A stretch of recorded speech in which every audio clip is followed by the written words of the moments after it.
మీకోసం ఎదురు చూస్తుంది. చివరిగా ఒక్క మాట, ఎలాన్ మస్క్ అయినా, బిల్ గేట్స్కైనా, బిల్ క్లింటన్కైనా, నరేంద్ర మోడీకైనా, రేవంత్ రెడ్డికైనా, ఎన్ఎస్ఎస్ స్టూడెంట్కైనా రోజుకి 24 గంటలే ఉంది. నేను ముఖ్యమంత్రి అయినా కాబట్టి నాకు 48 గంటలు పర్ డే లేదు.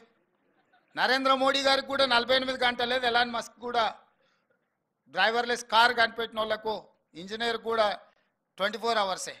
ఈ 24 అవర్స్లో ఎవరికైనా 8 గంటలు పడుకోవడానికో కుటుంబానికి కేటాయించడానికి 8 గంటలు తీసేయండి. 8 గంటల్లో నాన్ ప్రొడక్టివ్ లైఫ్ ఏమంది.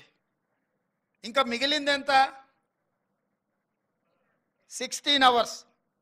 ఈ 16 గంటల్ని ఏ వర్టికల్ కింద మీ లైఫ్ను డిజైన్ చేస్తారో, డిఫైన్ చేస్తారో, ఫోకస్ చేస్తారో, ఆ 16 గంటలలో మీరు చేసే పనిని బట్టి మీరు ఒబామా కావచ్చు, మీరు బిల్ గేట్స్ కావచ్చు, బిల్ క్లింటన్ కావచ్చు, నరేంద్ర మోడీ కావచ్చు, రేవంత్ రెడ్డి కావచ్చు, లేకపోతే జితేందర్ శ్రీనివాస్ రెడ్డి కావచ్చు. ఈ 16 గంటలలో మన లైఫ్లో మనం ఏం పని చేయాలనుకుంటున్నాం అనే దాన్ని బట్టి మనం ఏమవుతామో డిసైడ్ అవుతుంది. అది కూడా పర్టికులర్గా 16 ఏళ్ళ నుంచి 25 ఏళ్ళ లోపల మనం వేసుకున్న రోడ్ మ్యాపే మిగతా లైఫ్ అంతా పనికొస్తుంది.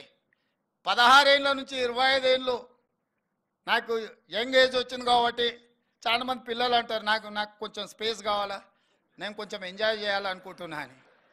ఈ 16 ఏళ్ళ నుంచి 25 ఏళ్ళ వరకు ఎంజాయ్ చేసిన వాటికి ఆ తర్వాత చేయడానికి ఏమి ఉండదు.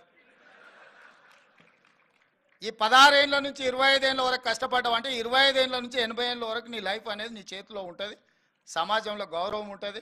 నిజంగా లైఫ్ ఎంజాయ్ చేయడం అనేది కుటుంబ సభ్యులతో రియల్ జర్నీ అక్కడనే స్టార్ట్ అవుద్ది. కాబట్టి మిత్రులారా, ఇది ఒక మంచి అవకాశం.